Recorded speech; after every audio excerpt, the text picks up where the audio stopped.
77. The Japanese from a spiritual point of view. May 8, 1847.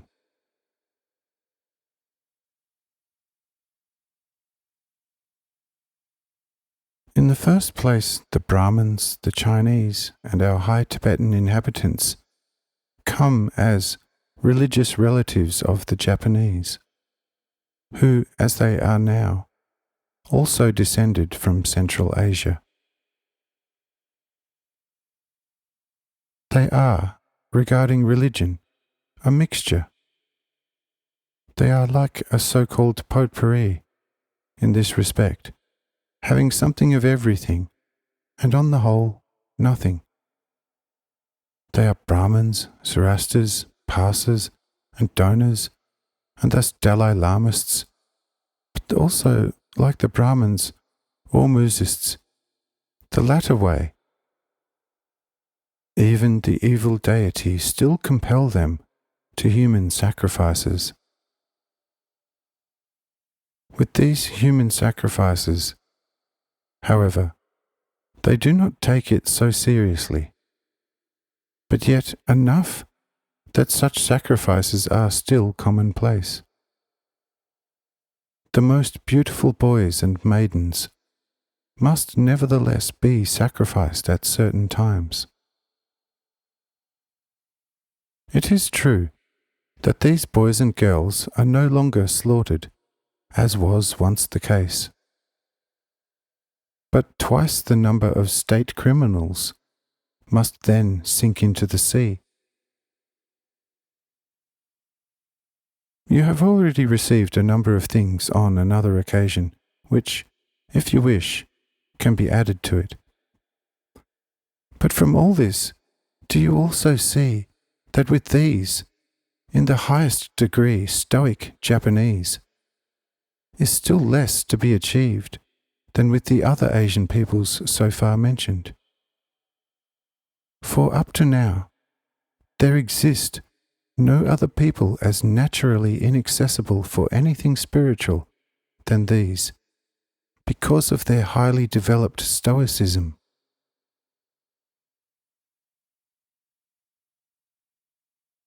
But it is still easier to approach these people naturally, more than spiritually, in the spiritual realm, since they are so entrenched that they are not easily approachable without causing some harm. This is because their stoicism develops a kind of spiritual deluge, which only angelic spirits from the third heaven can oppose.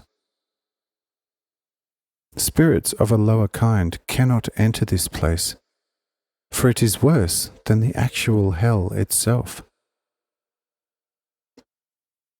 But the rarest thing about them is that no spirit from the real hell can approach them.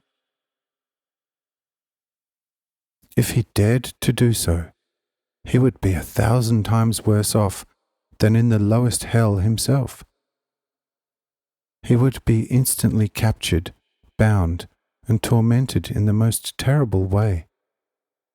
For you know that the so-called devils can tolerate humility the least of all, as well as truth and sincerity, and the contentedness which is conjoined with it, which surpasses all that is conceivable.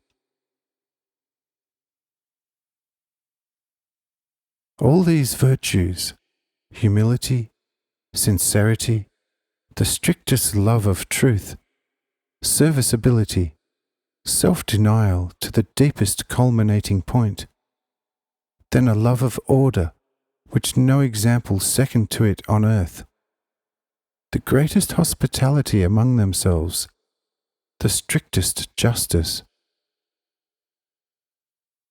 All that is found among the Japanese to such a degree that you cannot form a concept of it. There is never any talk of the transgression of any law. And if a person has accidentally committed a transgression without his knowledge or will, he himself seeks the most severe punishment for it. One can therefore say that the Japanese is the most virtuous people on the whole earth. He is completely permeated by sin, yet he also seeks the greatest reward, and self-satisfaction is his supreme happiness. The worst thing about this situation is, of course, that he does not need God for his own stoic self-satisfaction, if he already believes in him. And instead of loving God and to show him his heart's gratitude, he reproves him only for the fact that God made him a wise being, and at all to be a being conscious of himself and having any need. With him, everything is wasteful and useless pomp. For the Japanese says, "It is much better not to be useless." But when he understands that he cannot be of any use to God, and therefore he is considered useless, accusing God of foolishness, saying, "We are too insignificant and bad in God's sight, even to be a toy for God, but see ourselves to be so good and noble that we would prefer to be of good use to God if it were possible to serve him, the Almighty.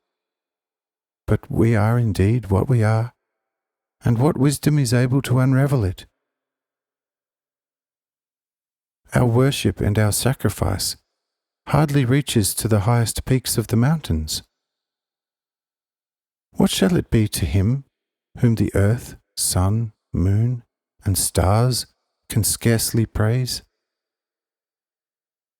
We plough the fields, but he shows that the forests and meadows are better placed by his breath than our fields.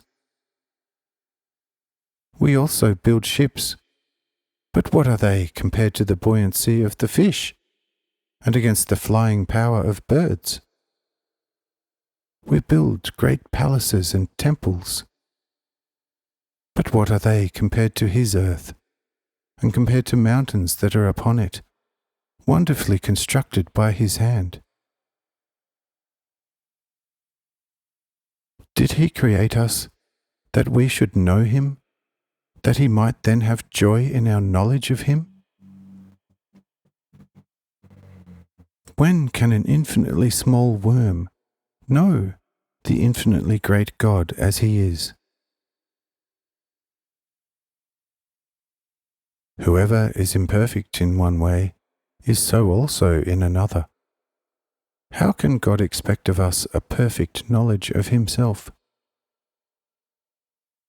Certainly not forever, for the most imperfect can never take hold of the most perfect.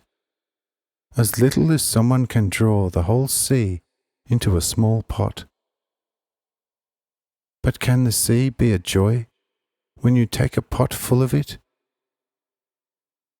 So little can God have any joy if we can scarcely make the smallest spark out of his whole infinity. But if he rejoices in such a thing, then he cannot be wise, for it is impossible for us to enjoy such a thing, which we have very unnecessarily the smallest spark of his infinite wisdom. Likewise, Stoic philosophers are the vast majority among these men, and as you can easily see, are opposed to the actual satanic maxims of all blanks and straight lines. Therefore, as has already been remarked, a devil who wants to rule over all things will here be the worst off when he comes into this region, which are for the evil spirits also very peculiar. For these principles are for them the most unfavourable, by which not only all power of domineering, but every conceivable weight is pushed aside. by which any slight evaluation of one's being can be accomplished.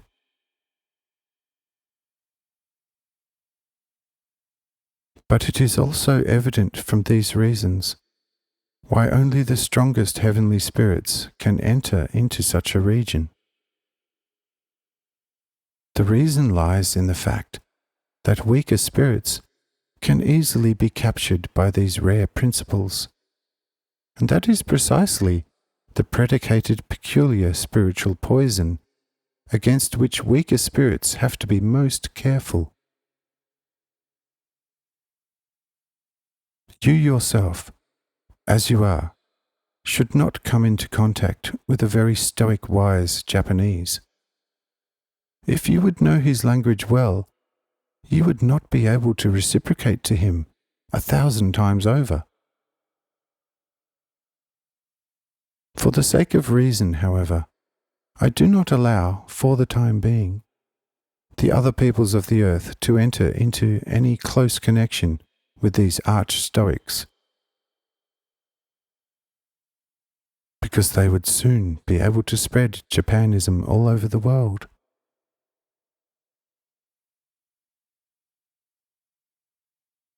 For a Stoic alone, if educated atheistically, is not so dangerous, for it soon becomes a stumbling block because it has no roots.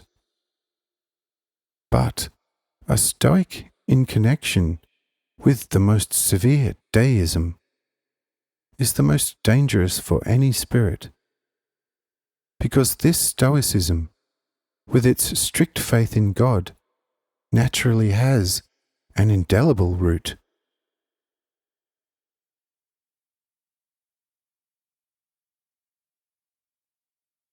To instruct you into his nature would be very useless and even harmful. So we want to leave our Japanese again and go to another people